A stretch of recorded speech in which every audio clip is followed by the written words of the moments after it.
টি-টোয়েন্টিতে বাংলাদেশের সবচেয়ে বড় দুর্বলতা কোনটি? উত্তর হলো ব্যাটারদের ব্যর্থতা। বাংলাদেশের ব্যাটাররা সময়ের সঙ্গে তাল মিলিয়ে রান করতে পারে না। ভারতের মিডল অর্ডারে তিলক বর্মা, সূর্যকুমার, বাংলাদেশের আছে তাওহিদ হৃদয়, জাকের আলী। নিউজিল্যান্ড অস্ট্রেলিয়ার ফিনিশার হিসেবে খেলেন ফিলিপস স্টয়নিসরা, বাংলাদেশের খেলেন শামীম সোহানরা। ওপেনাররা কিছুটা স্বস্তিতে রাখলেও অন্যান্য দেশের তুলনায় তারাও বেশ পিছিয়ে। তাই টি-টোয়েন্টিতে বাংলাদেশও থাকে পিছিয়ে। টি-টোয়েন্টিতে সবচেয়ে গুরুত্বপূর্ণ জিনিসগুলোর একটি ব্যাটারদের স্ট্রাইক রেট। কে কত ভালো স্ট্রাইক রেটে ব্যাট করছে সেটাই ম্যাচের গতিপথ পাল্টে দেয়। আর এখানেই বাংলাদেশ অনেক পিছিয়ে। ভারতীয় ওপেনার অভিষেক শর্মার স্ট্রাইক রেট প্রায় 200, অস্ট্রেলিয়ার ট্রাভিস হেডের স্ট্রাইক রেট 150-র বেশি। সেখানে বাংলাদেশি ওপেনারদের মধ্যে তানজিদ তামিমের স্ট্রাইক রেট 127, সাইফ হাসানের 123।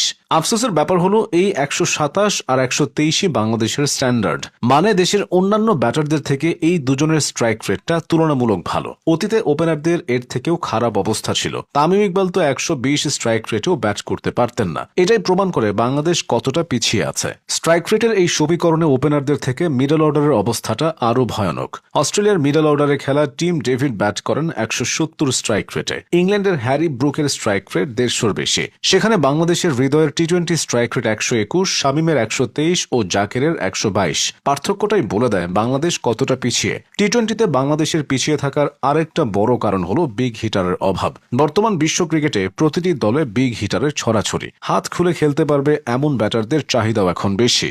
এক দলে একাধিক বা তারও বেশি বিগ হিটার থাকে। এই যেমন অস্ট্রেলিয়ায় Mitchell Marsh, Travis Head, Tim ডেভিডরা যে কোনো বোলিং বিভাগকে তছনছ করে দিতে পারেন। ভারতে আগে ছিল রোহিত শর্মা, এখন আছে অভিষেক শর্মা, সাথে সূর্যকুমার যাদব, হার্দিক পান্ডিয়ারা তো আছেনই। সেখানে বাংলাদেশের কে আছেন? বড়জোর সাইফ হাসানের নামটা বলা যায়, তাও তিনি জাতীয় দলে থিতু হয়েছেন অল্প কিছুদিন হলো। ফলে এই জায়গায় থেকে গেছে বড়সড় ঘাটতি। টি-টোয়েন্টিতে বাংলাদেশের ব্যাটারদের পিছিয়ে থাকার আরেকটা কারণ দক্ষতার অভাব। বাংলাদেশের ব্যাটারদের দক্ষতায় কতটা অভাব সেটা টের পাওয়া যায় জাকের আলী ও সোহানকে দেখলে। সূর্যকুমার যাদবরাও অদ্ভুত স্টাইলে ব্যাট করে, তবে তারা জানে কোন বলকে কোন দিক দিয়ে সীমানা ছাড়া করতে হবে। তারা অফসাইডে যেমন স্ট্রং, লেগ সাইডেও সমানভাবে স্ট্রং। উড়িয়ে ঘুরিয়ে সামনে পেছনে সব দিকে শট খেলার এই দক্ষতাই তাদেরকে টি-টোয়েন্টির সেরা ব্যাটারে পরিণত করেছে। অন্যদিকে জাকের ও সোহানদের বেলায় জিনিসটা একেবারে উল্টো। তারা লেগ সাইড ছাড়া কোনো দিকেই খেলতে পারেন না। অফ স্ট্যাম্পের অনেক বাইরের বলকেও ঘুরিয়ে লেগ সাইডে মারতে যায়। কোনো দেশের জাতীয় দলের ব্যাটারদের দক্ষতায় এতটা ঘাটতি হতে পারে জাকের ও সোহানদের না দেখলে সেটা হয়তো বোঝাই যেত না। টি-টোয়েন্টিতে বাংলাদেশের ব্যাটারদের পিছিয়ে থাকার আরেকটা কারণ হলো পাওয়ার প্লে ও স্লগ ওভারে রান তুলতে পারার দুর্বলতা। সাইফ হাসান, তানজিদ তামিম ও পারভেজ ইমনরা এসে পাওয়ার প্লেকে কাজে লাগানোর চেষ্টা করে যাচ্ছেন। এর আগে তো এমনটাও ছিল না।